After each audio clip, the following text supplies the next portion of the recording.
Hi, everyone. Good afternoon from Cairo, Egypt time, because I don't know what it is all over the world.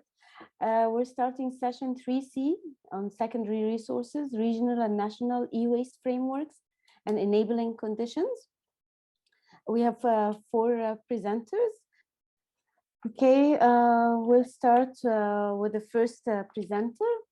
Aisha Lotter is a PhD candidate on mineral law in Africa at the University of Cape Town, and her presentation is about conceptualizing the urban mine in South Africa, the law on regional integration of effective waste electric and electronic equipment recycling. Aisha, would you like to start?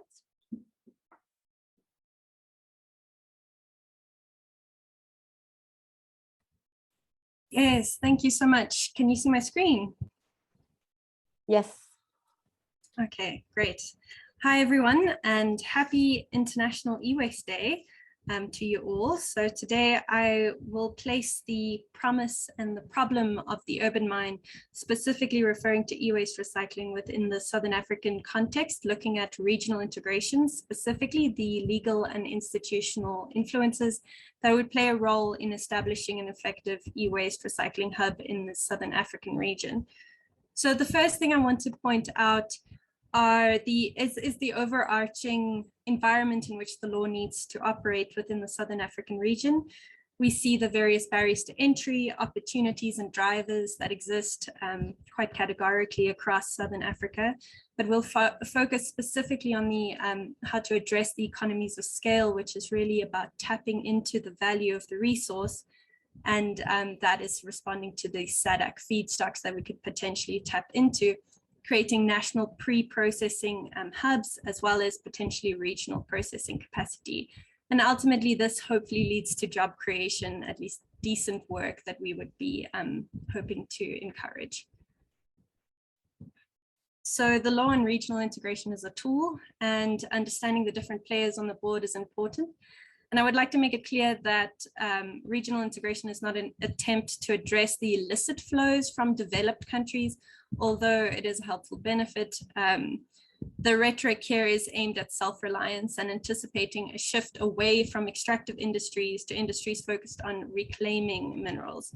So to further the identity of the urban mine in Africa as a form of good mineral governance, looking towards the downstream reclamation efforts. So you can see the map over here gives you the Southern African region cooperation kind of frameworks that exist, institutions, laws, and policies. You see the Basel Convention, and it does allow bilateral and multilateral agreements and the trade of e-waste between countries within Africa. This is not banned. However, there is no requirement that the importing country have an appropriate infrastructure to manage the waste. Guidance can be found within the Bamako Convention, however, although it bans imports from non-parties, African nations can commence with intra-African trade. The allowance, however, is attached to a caveat. The state must be able to keep the waste if it is able to manage the waste in an environmentally sound manner. Therefore, the Bamako Convention does provide some regional guidance.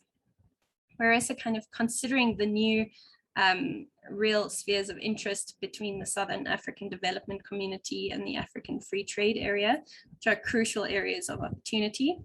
The Free Trade Area is one of the largest since the creation of the World Trade Organization.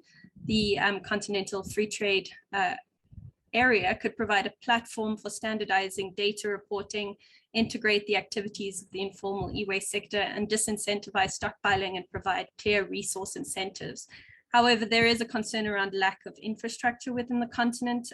Having this would potentially delay the positive gains that we've been anticipating. And this is also coupled with an issue of the missing sustainability link, having these social and environmental harms outweigh the potential gains. So we really need to concentrate on the African trade, African Continental Free Trade Agreement, and how it will complement sub-regional preferential trade agreements that you see over there. Specifically, we're looking at the South African Development Community and the South African Customs Union preferential trade agreements. The core concern with regional integration is active and meaningful participation across various institutions. The core consideration we could explore further is the Council of Non-Governmental Organizations. And they are a particularly interesting body because we can consider public participation, popular participation within the SADC region. And this would enrich any civil society involvement. However, all of these institutions at the international and regional level are beholden to nation states to implement their aims. This level needs to be understood in order to make regional organizations work. So it can come with significant challenges. We can see in the next slide just a brief overview. I won't be able to go into much detail, but it's a national case study of the key roles and relationships in the waste sector as envisioned by the National Waste Management Strategy of 2020 in South Africa. You see various legal interactions from the national, provincial, and local sphere, as well as, sorry, oh no. Just bear with me for a second. Are you still seeing it? Okay, I hope. Yeah, we can see it. Go ahead. Thank you. So, and really this vision at the national level puts the circular economy at its center, and that's something that we can try and align with regional and international spheres. And within this mapping, we need to understand core principles that can guide the circularity of this global value chain. And these really are accountability, transparency, and participation. With accountability, we know that a lot of our legal institutions are aiming to avoid externalization of costs, but this is difficult, and we know that implementation is challenging. So we need to couple this with transparency to ensure that no blame shifting is encountered when we see this tension between public and private entities arise.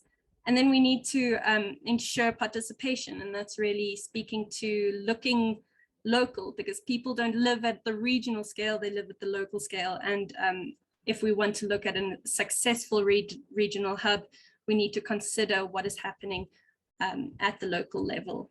And that is my very quick, brief overview. Thank you so much. Thank you.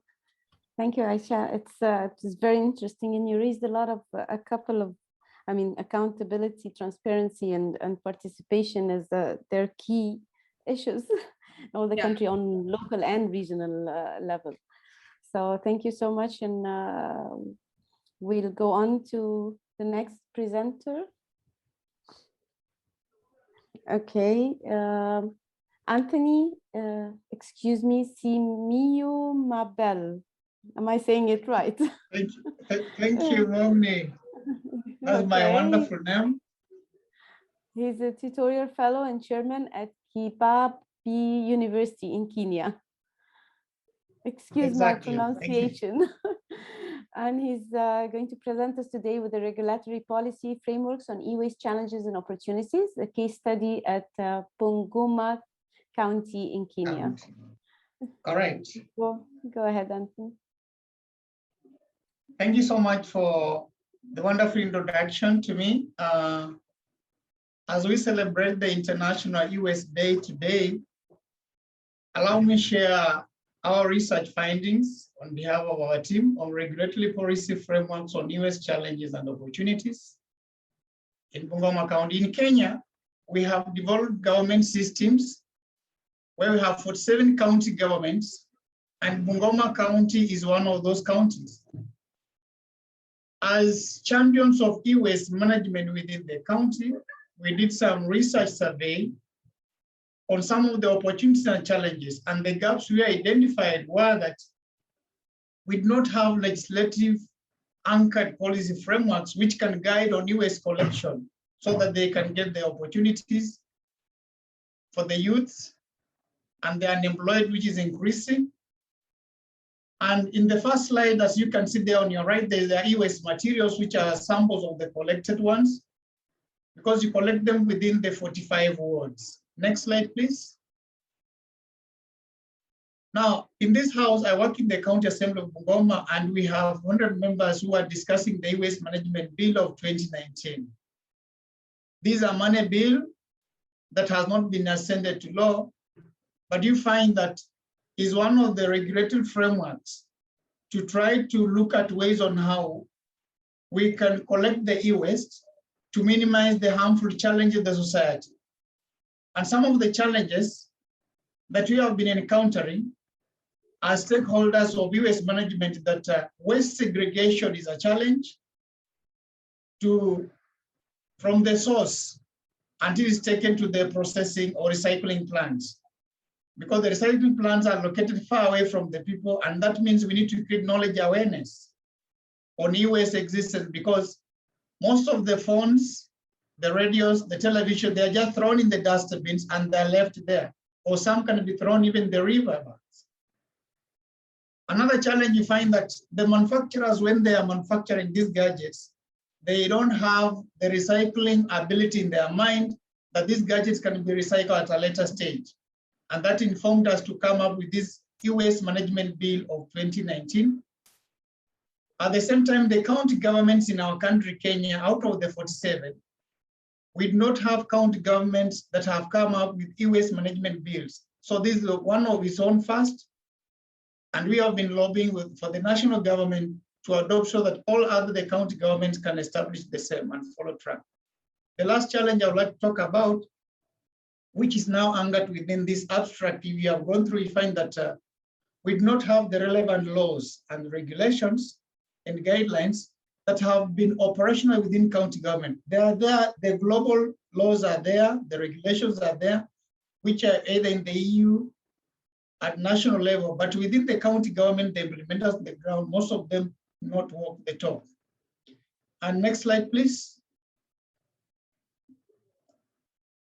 Thank you. So you find that the Bungoma County e-waste management bill of 2019 in our team, after collecting the statistics from the 45 wards, we developed this bill with our e-waste working group. And this one was under the Act of the County Assembly under the standing orders and the Constitution. And you find that the Bungoma County e-waste working committee has been working hard to make sure that this bill is ascended to law. And in our finding, find that the weight of EE, the electronic equipment that has been put on market, and the e-waste generated within Bungoma County, in our statistical analysis using the UNU, that is the university, the United Nations University e-waste management tool or analysis tool, we find that the e-waste that was put on market was about 1.119 tons. And then the one that the e-waste that was generated in totality, it was that percentage as shown on my slide. Next slide, please. Thank you. So I prepared 4 slides in the guidelines of this. You find that the County Assembly of Bungoma acknowledges all the stakeholders who participated to create awareness and collect data on e-waste that is present, and the one that was generated, and the one that will be taken for recycling. So we also acknowledge the East Africa Communication Organization, EACO, which has been training, capacity building our members on creating awareness on e-waste. And also we acknowledge the UNU for allowing us to use their tool for data analysis. That's my brief comments about the presentation. Thank you so much. Thank you, Anthony. It's very informative. I just have, I mean, personally, I have one question. So you have e-waste legislations now in Kenya established? Do we have, come again, please? Repeat your question, please. Do you already in Kenya have e-waste legislations and regulations established? I mean, yes, they're established. They're established. They're established at national level, but the guidelines are not yet in place. Okay, but that's a way forward. That's a way forward.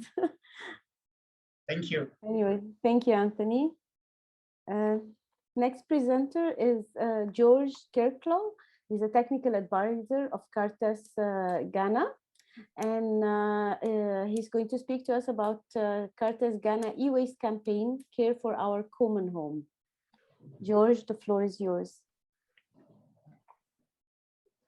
Yeah, thank you very much. Yeah, thank you for giving me the opportunity to introduce here Caritas Ghana, and especially our social impact investment program in the field of circular economy waste management. Caritas Ghana is a charity organization of the Ghana Catholic Bishops' Conference. A couple of years ago, when Pope Francis, in his famous environmental encyclical Laudato Si', called on the world not to continue to pass on pressing environmental problems and poverty to the future generations, but to take appropriate action now, Caritas Ghana was challenged by the Bishops' Conference to develop a program that would address these very challenges. And Caritas Ghana then launched its social impact investment initiative, Care for Our Common Home. That is also the title, the subtitle of the Laudato Si'. Our mission with our initiative is environmental protection, and here specifically in the area of recycling, circular economy, and we started with e-waste. But also the social aspect is at least as important to us. We want to reduce youth employment. Our target group are young women, men, internal migrants, young people from the north who are trying to make a living here in Accra as scrapyard workers or kayaye. This is coupled with awareness raising in the communities about their own possibilities to reduce the environmental impact and advocacy in politics and society. That are the four main important points for our campaign, Care for Our Common Home. In cooperation with the GIZ, the German International Cooperation, and our long-standing partner, City Waste Recycling, we launched our e-waste campaign in the Archdiocese of Accra in 2018. We trained young people in handling, collecting, storing e-waste, set up 7 decentralized collection points in 6 parishes, and here it's a National Catholic Secretariat here in Accra, and started collecting e-waste. We are also able to set up and start operating the first collection points in Tamale with the financial help from the French Embassy. And then last year, when the pandemic hit Ghana pretty hard in early 2020, with all the consequences which came along with the lockdowns, many of the poor people, the day laborers, the street traders, were stranded because the journey home was no longer possible due to the restrictions on the movement. We looked for ways to reduce the impact of the pandemic on informal workers with the help of the BMZ in this kind. The BMZ is the German Ministry for International Cooperation, and the GIZ, the implementing unit. We were able to quickly set up a plastic reprocessing plant in Tamale. The commissioning of the plant took place early 2021. Since that, we have bought about 25,000 kilograms of plastic. Yes, about 25,000 kilograms of plastic, and paid for that 20,000 cedis into the informal sector, for the informal waste collectors, to generate more income for the people and improve the quality of life of the informal, of poor families. At the same time, we collected around 10,000 kilo of e-waste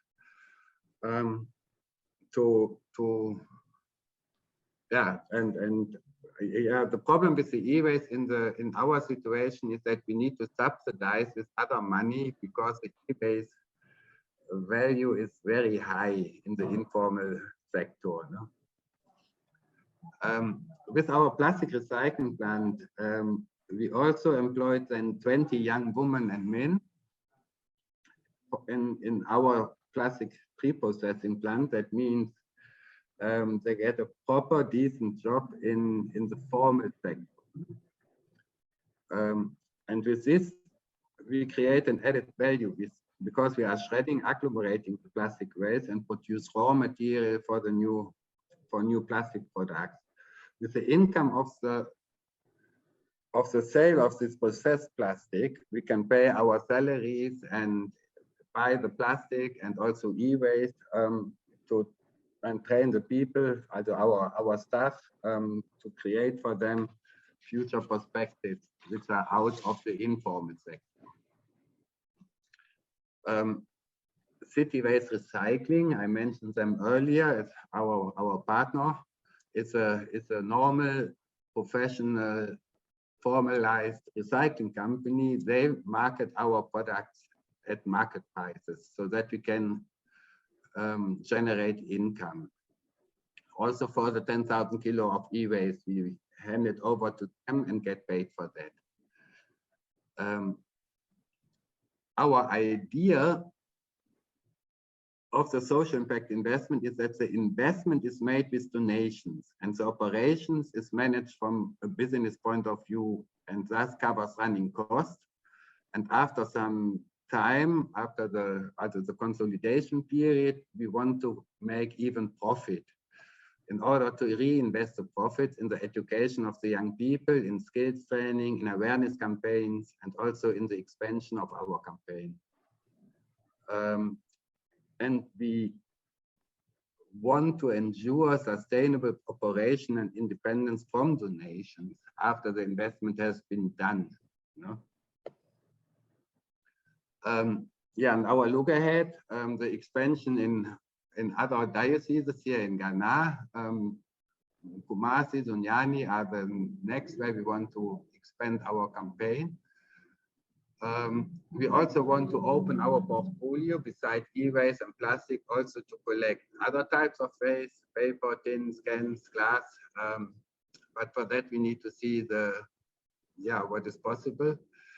We want to develop further business cases. Yeah, I'm thinking about repair, not repair, but refurbishment of old IT equipment and stuff like that. And we want to invest more in skills training, education of our staff, the participants in our project, our staff, to improve their capacities.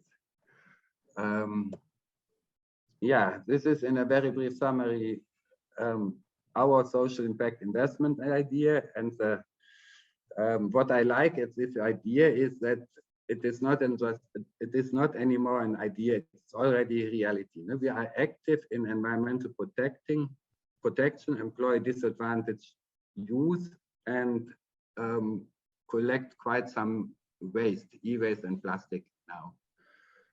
Yeah, thank you for your attention.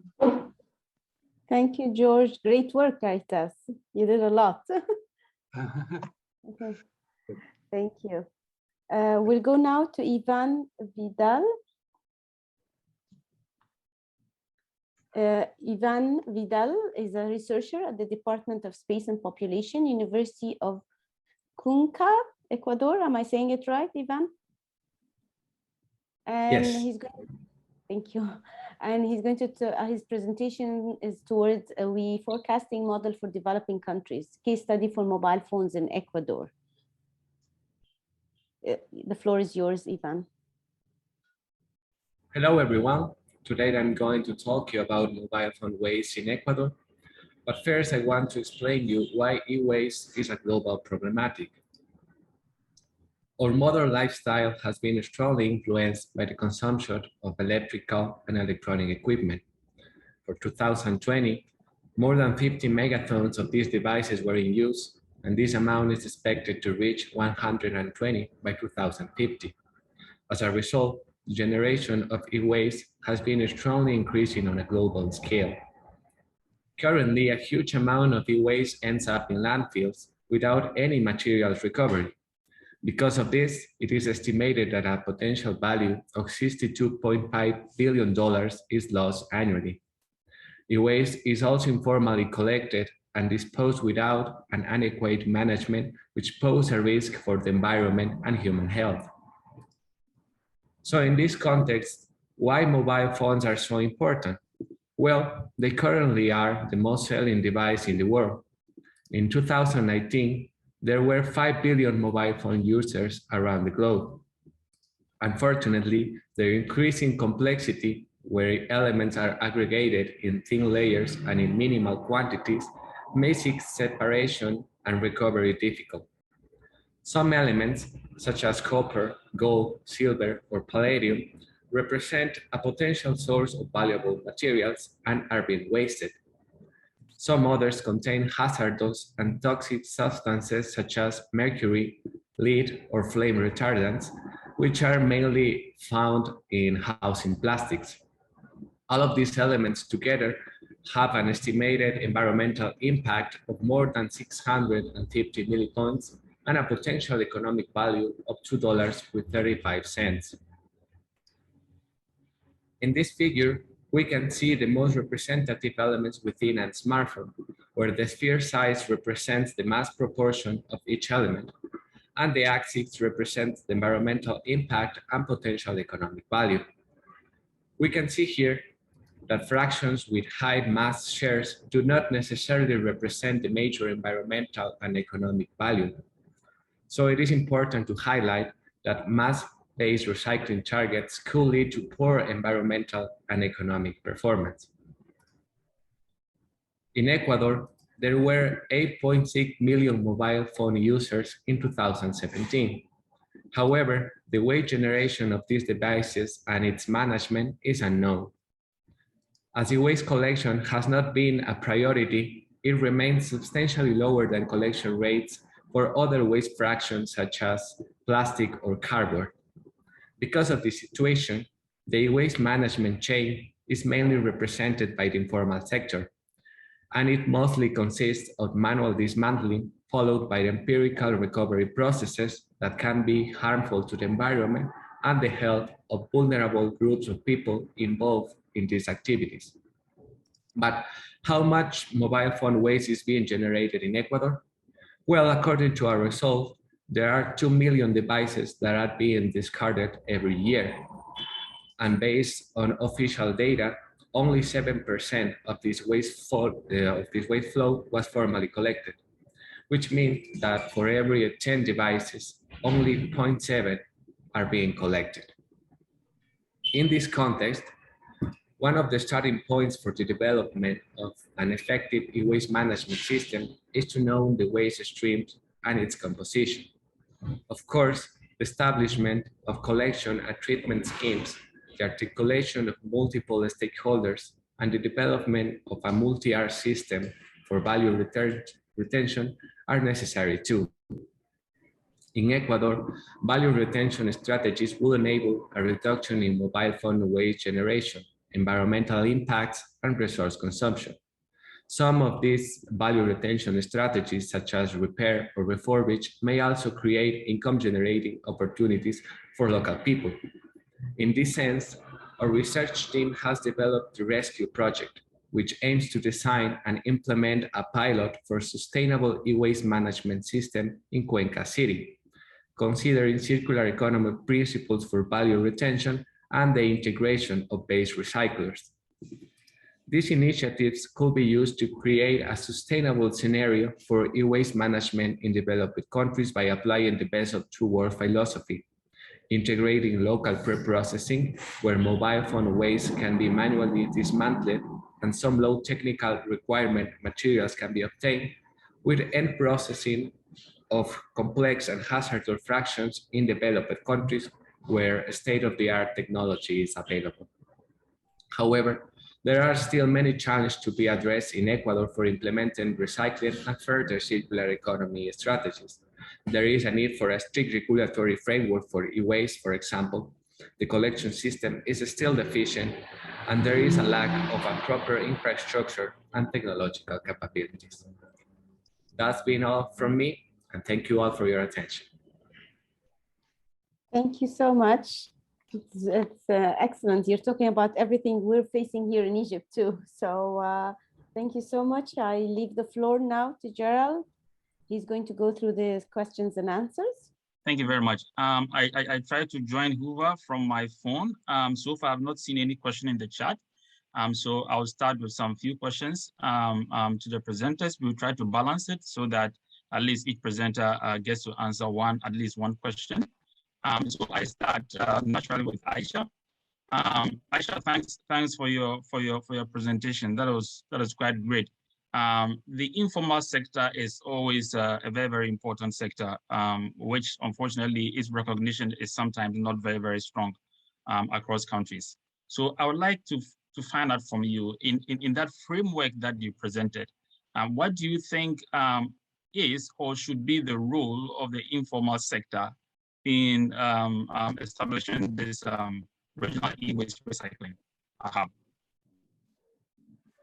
Thank you so much for that question. Yes, I suppose the first thing that we need to understand with the informal sector is that it is not very easy to delineate who's part of that group. Who are we talking about? It's this arbitrary distinction. It's basically those that don't fit within the legal framework, or and is that the fault of them, or is it the fault of the legal framework itself being exclusionary? So we want to unpack that dichotomy already. And then when you speak about the role of the informal sector, I think there's obviously a scale of informality, but we really want to make sure that the most vulnerable is taken into account. So working with organizations that aren't necessarily formal, but are representing as closely as possible the real struggles and livelihood challenges that informal sector workers are faced with. And these do tend to be similar within different sectors, but within the e-waste reclaiming sector, there are a few organizations that give recognition and provide clarity on what are their main challenges. And it's really about communicating those challenges, making sure that there is not this disregarding of the informal sector. Once we start thinking about formalization as this ultimate goal, we're really missing the point of where these livelihoods are coming from.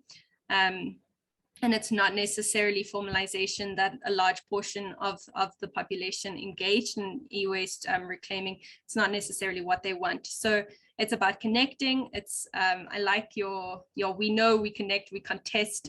I like that paradigm, because we are connecting ultimately to know and then ultimately test the existing paradigms that we've positioned ourselves in.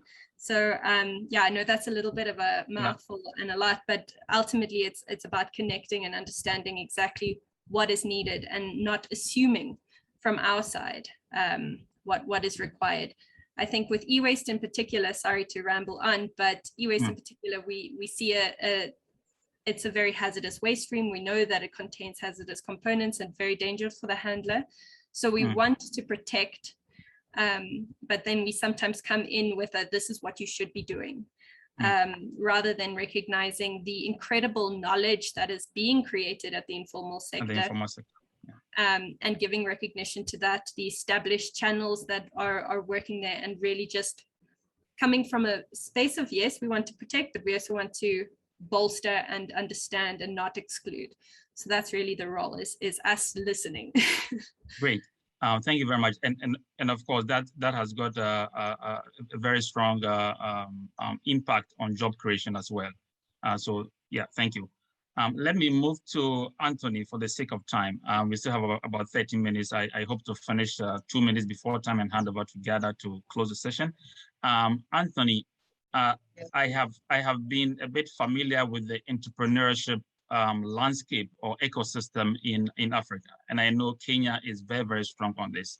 You talked about a bill in the county, and it seems that there are already some policies in place, but as you mentioned, there are no regulations yet.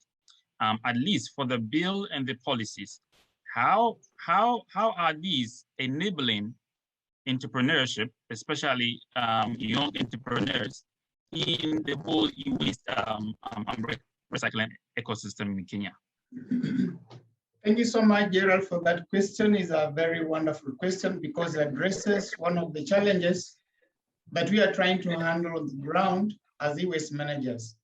The policies and the laws in place and the bill is addressing how to recycle this waste, and along the entrepreneurship chain, we have the collection center, then the transportation, And then we have the recycling at the recycling centers. Along this value chain, we need players, and the players mostly are the youth.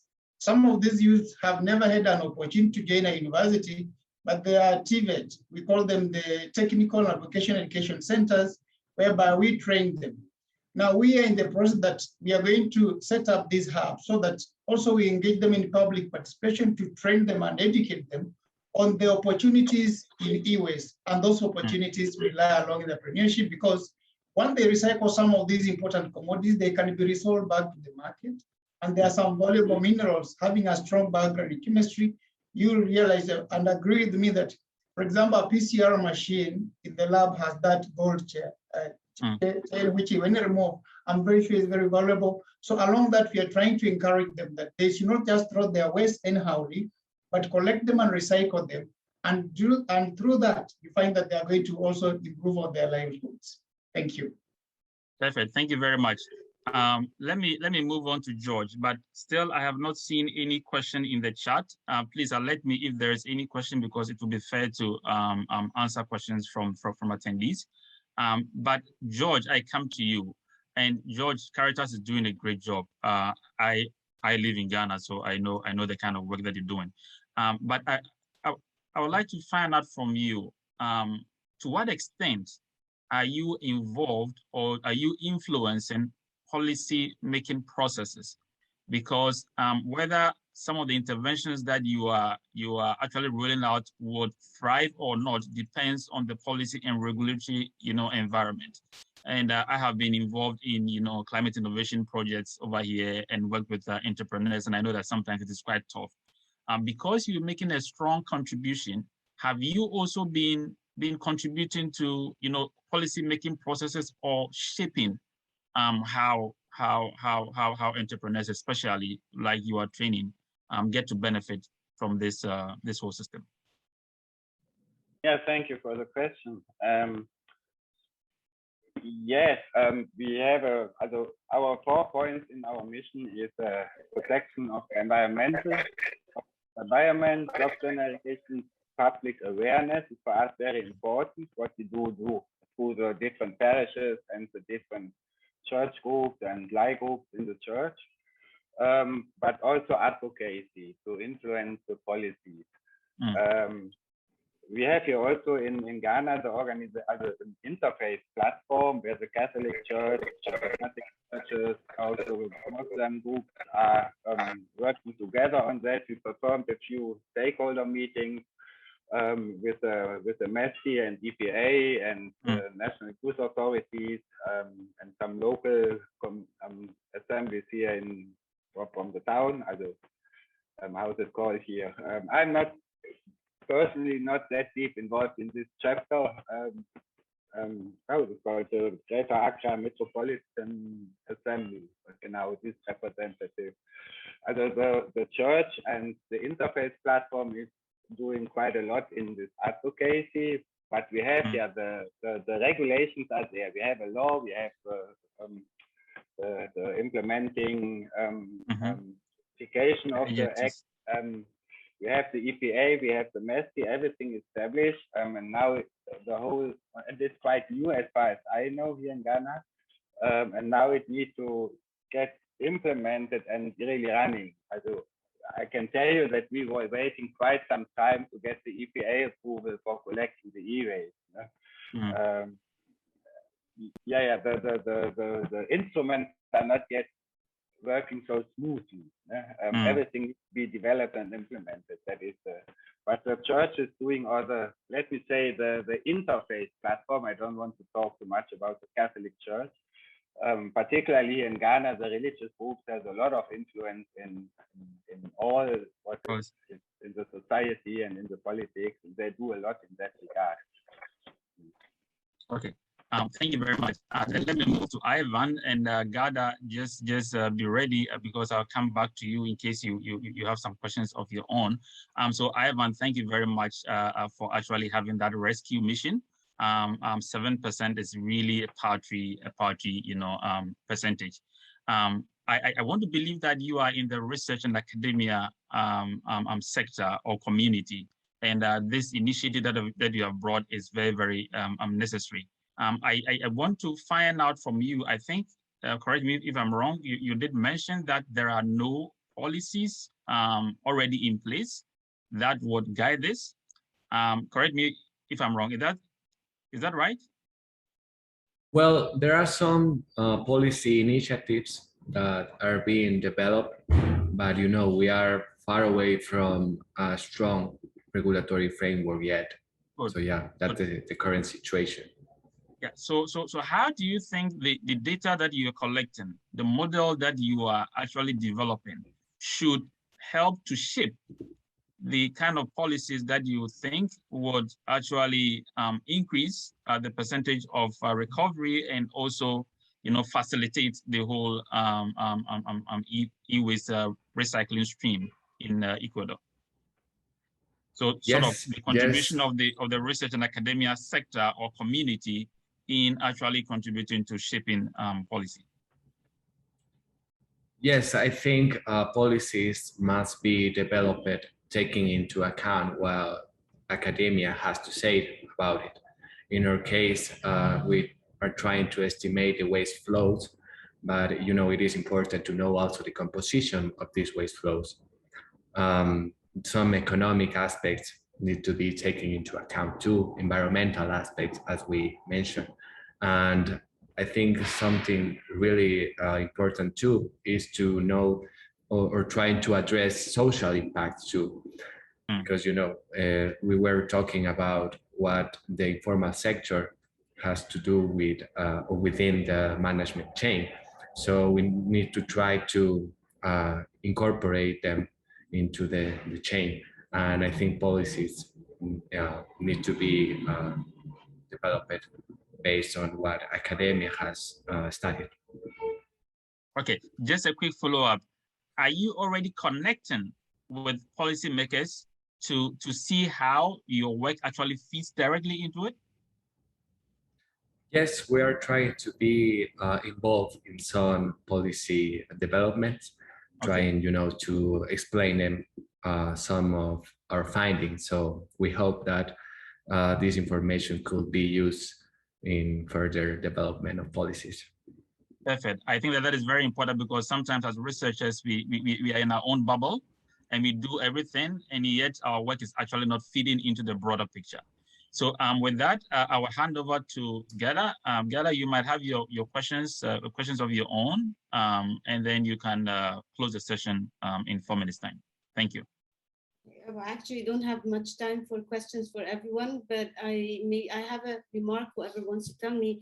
But I mean, from all your talks, and whether it's research or a case study or the work of Caritas, it's a policy issue. At the end of the day, what we're after or what we're trying to develop is a policy that regulates the whole management of e-waste in whatever way. So if anybody has any other opinion than mine, please speak up now, or we'll hold your silence in 3 minutes. May I start to say here something? Yes, yes, of course, policies and all that stuff, the framework, the regulations are very important. But on the other hand, what I observe with our work here with Caritas is we understand ourselves as an interface between the informal and the formal sector, that we want to get the e-waste out of the informal circular into the formalized sector to handle it and proper. But the prices of the e-waste, which is built within the informal sector, is impressive. All the e-waste collectors, the informal, they make good money. They have a good living side. And if you take, and they take just the gems, they take just the cherries out of it. No? And I see there the big problem. You need to get more money in the system to get also the unattractive e-waste, which is dangerous and so on, in a proper way treated. And for me, it's there one of the biggest points.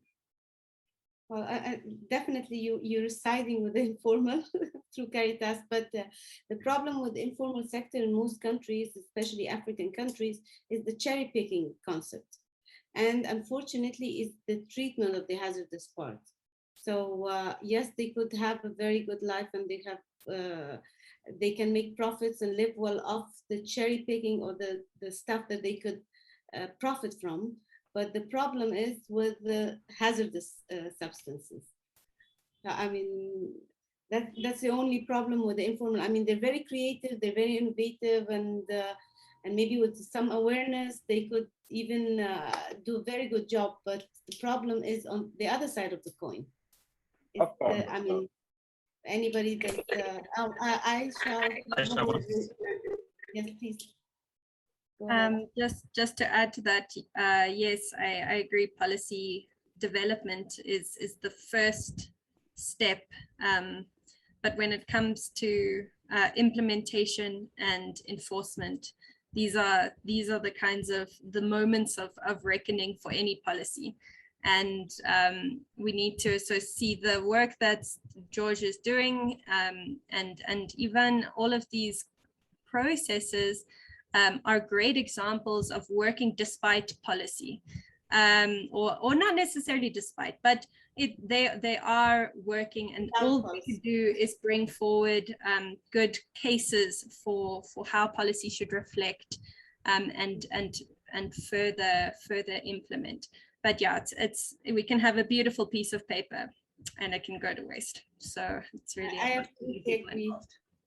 Joining matchmaking both sides together would make a great with a great working environment, and we reach our targets of sustainability. Definitely. With this, we've reached the end of the session. I thank you all. It was a very, very informative and very educational session. Thank you so much for all your research and work and Caritas work. And I guess we'll see you in other sessions. So have a lovely evening, or what's left of the day. Thank you. Thank you, Ghada. Thank you all. Everybody. Thank Cheers. you all. Bye. Thank you. Thank you.